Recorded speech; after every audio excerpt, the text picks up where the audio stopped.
Bismillahirrahmanirrahim. Alhamdulillahi Rabbil alamin. Wa sallallahu wa sallama ala sayyidina Muhammad va ala alihi va sahbihi ajma'in. Amma ba'd. Assalomu alaykum va rahmatullohi va barakatuh. Aziz vatandoshlar, aka-uka, opa-singil musulmon birodarlar. Poytaxtimizdagi ekologik vaziyat oxirgi kunlarda shov-shuv bo'lib, hammaning e'tiboriga, hammaning og'ziga ko'chib, agar e'tibor qilayotgan bo'lsangiz, davlatimiz rahbari boshchiligidagi butun harakatlar oxirgi kunlarda juda ham kuchayib ketdi. Alhamdulillah. Davlat rahbarining kecha hatto farmonlari ham imzolandi.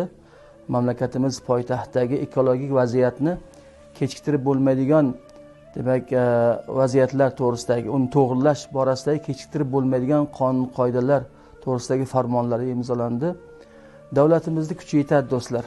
Havoni tozalab olishga albatta Allohning yordami bilan.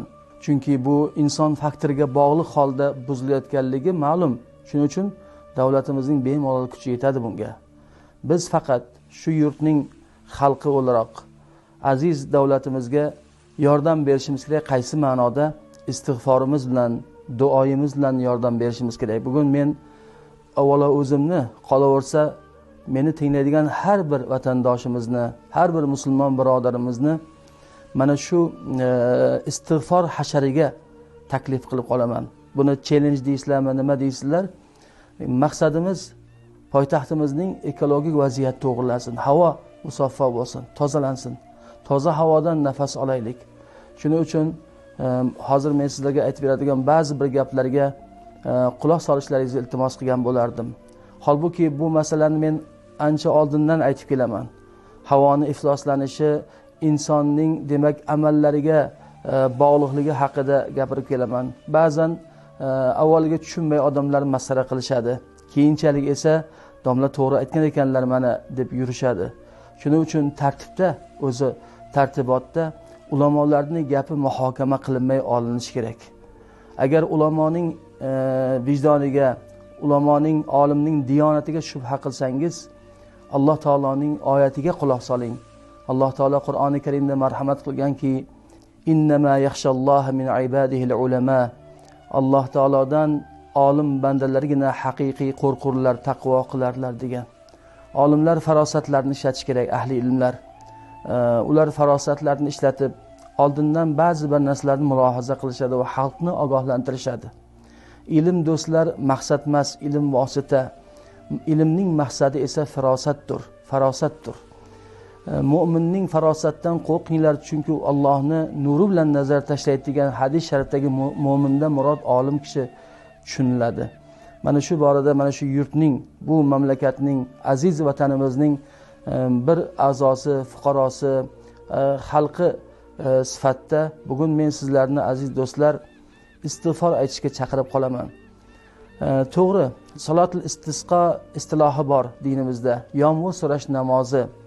Faqat bizning Hanafiy mazhabida yomg'ir so'rash namozi deyilganda duo va istig'for tushuniladi. Duo va istig'for tushuniladi. Yomg'ir kerak, hatto qor ham foydali, chunki ular havoni tozalaydi. Havo bilan birgalikda insonlarning ongini tozalaydi. Bugun ko'pchilikning ongiga o'rnashib qolgan vahimani, xavotirni tozalaydi. Keling aziz do'stlar, davlatimizga yordam beraylik, istig'forimiz bilan, duoyimiz bilan.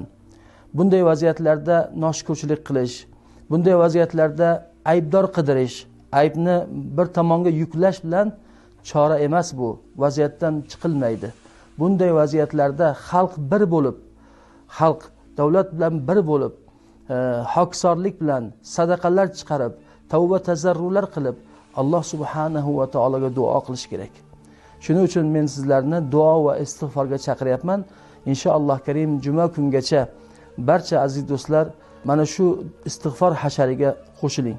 Juma mana kelayotgan oldimizdagi juma namozigacha keling 1 milliard istig'for aytaylik. Agar 1 million kishi mamlakatimizda 1 million kishi 1000 dona 1000 ta istig'for aytsa 1 milliard bo'lar ekan. Agar 100 ming kishi 10 mingtadan istig'for aytsa 1 milliard istig'for bo'ladi. 1000 ta istig'forni bir pasda aytsa bo'ladi. Astagfirullohal azim. yoki astag'firullohal azim allazi la ilaha illa huva atubu ilayh yoki oddiygina astag'firulloh deng mayli. Hech bo'lmasa astag'firullohni qo'lingizga tasbih olingda, bolalarga, uydagilarga, oila a'zolariga taqsimlab bering. O'g'lim sen 100 ta ayt, qizim sen 100 ta ayt, falonchi sen 100 ta ayt. Ya'ni hech bo'lmasa har bir kishi 1000 tadan istig'for aytsa, astag'firullohni sanab turib aytsa, 1 million kishi 1000 ta aytganda 1 milliard istig'for bo'lar ekan. Umid qilamizki, 1 milliard istig'for bilan juma kungacha inshaalloh karim biz davlatimizga katta yordam qilgan bo'lamiz. Ularni qo'llab-quvvatlagan bo'lamiz. Eng muhimi, havoyimizni tozalanishiga hissamizni qo'shgan bo'lamiz. Keling, gina, qudrat, o'pka, adovat, birovni aybdor qilish, g'iybat, ig'vo, masxara, istehzo bularni yig'ishtirib turing. Toza havo o'zimizga kerak, avlodimizga kerak. Keling, hammamiz birlashaylik-da, qalbimizni, duoyimizni bitta qilaylik-da, Parvardigor olamga duo qilib istig'for aytaylik. 1 milliard istig'for hech narsa emas aslida. 3 kun muhlatga bu aslida juda oz. Axir mamlakatimizda qancha musulmon kishi bor? Poytaxtning o'zida bir necha million kishi yashaydi kerak bo'lsa. Keling, viloyatdagi mo'min musulmonlarni ham chaqiraylik. Havosi toza bo'lgan qishloqlar, xalqlarni ham bu hasharimizga chaqiraylik. Bu hashardan ulug' savob qozonasiz. Bu hashardan xalqning, millatning birligi yuzaga chiqadi. Bu hashardan havomiz eng muhimi tozalanadi. Bu hashardan eng muhimi ongimiz, fikrimiz, ko'nglimiz tozalanadi. Ko'ngildagi vahima, xavotirlar ketib, uning o'rniga ixlos, umid, ishonch va farahbaxshlik joylashadi. Duoyimiz albatta qabul bo'ladi. Parvardigor subhanahu va taolo jamoati duosini, istig'forini albatta qabul aylaydi. Ha do'stlar, istig'for barakaning kaliti. Istig'for yomg'irning kaliti. Istig'for farzandsizlarga farzand bo'lish uchun eng katta yordam beradi.